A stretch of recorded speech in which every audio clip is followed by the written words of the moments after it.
Hi, I'm Adam Sessler, and it's my great pleasure to introduce you to a series of videos on a game that is near and dear to my heart, Evolve.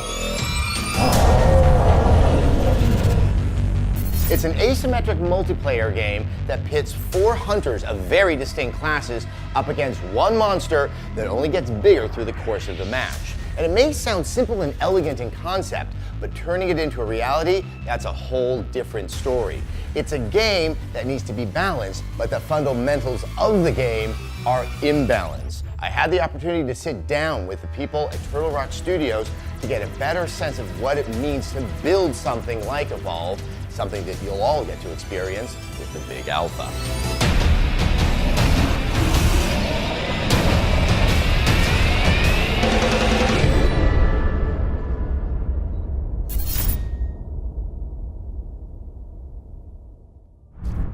So the concept of asymmetric multiplayer is kind of easy to get your head wrapped around. You don't have clear equities on one side versus the other. But in terms of what that means in terms of reshaping multiplayer design, I mean, that's pretty significant. I'd love to get both your thoughts about why you decided to take on something as ambitious as this and what you felt that was going to allow you in terms of a creative direction.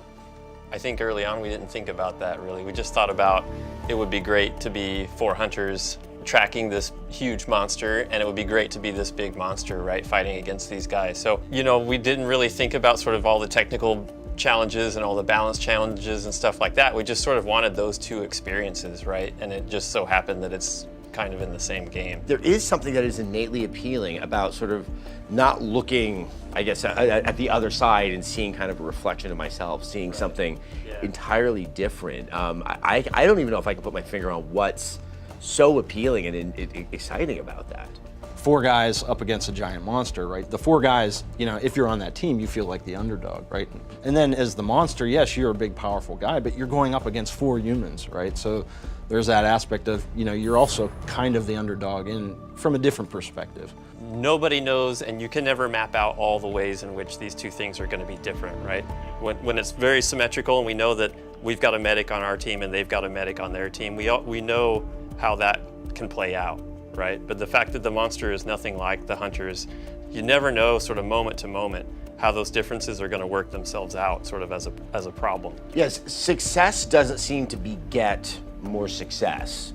I think you see that in a lot of multiplayer games where one team that gets an edge can kind of parlay that into a wider margin and a wider margin. And what I've noticed playing several matches is that you can feel really good about how you're doing, and that's kind of all for naught, maybe, you know, 5-10 minutes later, because fortunes can change so quickly. Yeah, we really made a conscious effort to make sure that you were never out. We've seen so many times in, you know, hundreds and hundreds of games where, you know, it was very clearly going to go this one way and you think it's going to go towards the monster's favor or whatever, and then something happens in the game. We always wanted that scenario of like feeling like, yeah, we might be down, but we can still win this. We can always come back.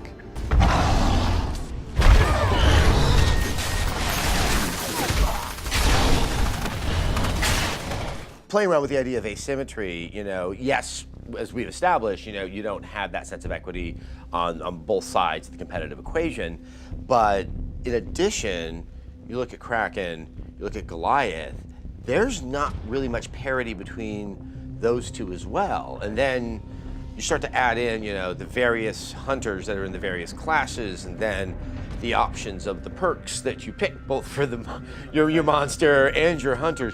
You're looking at a lot of variables. I mean, I think asymmetry actually at that point is just doing a disservice because it's almost a cacophony of sort of options of how this whole thing can play out. Originally we had just 4 hunters, like Phil said, we had a bunch of gear, right? And we wanted the gear to kind of define your role on the team. But we always set out to have different species of monsters. And the goal was that playing against one species and playing against a different species would be a whole different game. You have to position yourself differently. You have to move through the map differently. You want to take different gear. You want to have a different play style and have a different plan as far as teamwork on how to deal with that monster, you know? And then from the monster side, obviously playing one that flies. In the example of Kraken versus Goliath, who's ground-based, Kraken in combat can spend his entire time in the air. So we really, really wanted it to fundamentally change the game. It does kind of break out from asymmetry to this crazy mix of combinations across the board between environments and wildlife and hunters and monsters and perks and buffs, and so it gets pretty wild. I can't imagine you just woke up one morning and said, hey, let's take on a lot. But as you talk about all the things that you've added to the game in this process, obviously it was fully within your ability to kind of pare this down to something far more simple, but you went in this exactly opposite direction. It's this weird, big journey that we've gone on over the past 4 years where it really kind of took on a life of its own. And we always kept steering it, make sure to keep steering it towards the ultimate goal and make sure it didn't go too far to the left or too far to the right. But it was this huge collaborative team process. The idea that we could have a game that hopefully 3 years from now, right, when you've bought some game and it let you down, it didn't live up to your expectations, you can always be like, you know what, I'm gonna play Evolve because goddamn that game's still fun.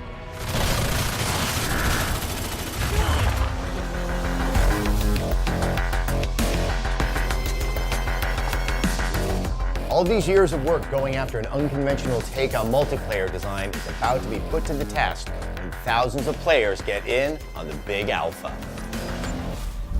Okay, so there's a big alpha. And obviously it's a wonderful thing for those who are participating because they get to play a pretty sizable chunk of the game. When you go into something like this, what are you looking for? What are you hoping to learn about it? Oh, everything. Yeah, so it's just low. It's the whole modest gamut. expectations. I mean, we have 90 people at Turtle Rock Studios right now, and we've got 2K helping out. But really, that's kind of quite a small player pool, and we know that there's a lot more ways to play the game. It's going to be interesting because we have Kraken and Goliath in this one. So, what's the win-loss ratio? Is it going to be comparable between Goliath and Kraken? We just know that no matter how many games we play, there will probably be more games played in the first day of this big alpha than have been played ever in the history of Evolve. And then there's also just player feedback, what things did they like, what things did they not like.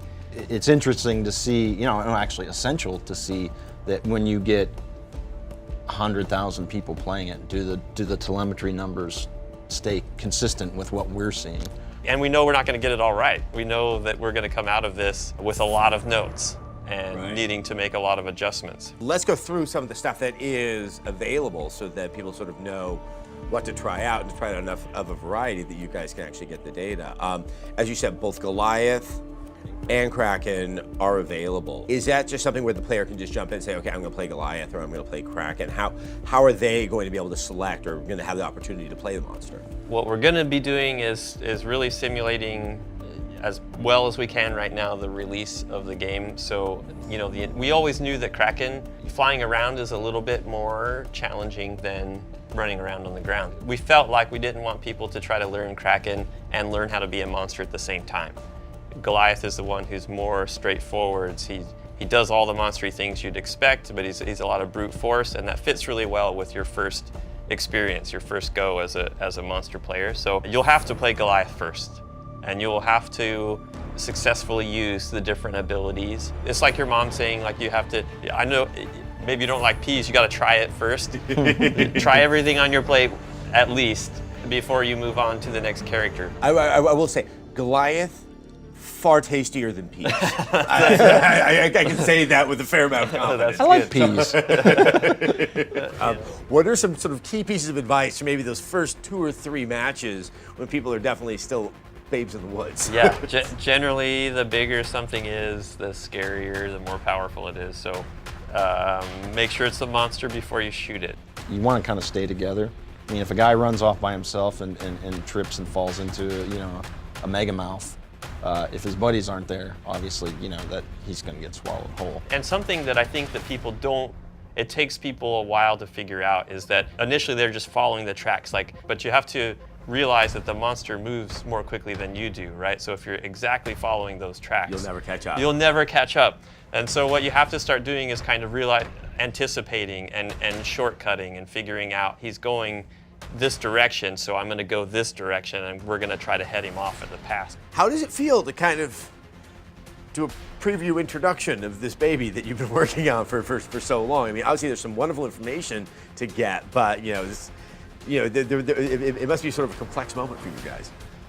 Yeah. It's a relief, obviously, and it's also scary at the same time. You know, it's just we've invested so much time and effort, and I think everybody's anxiously nervous. We got a little taste of it with the smaller alpha, but this big alpha is the real deal.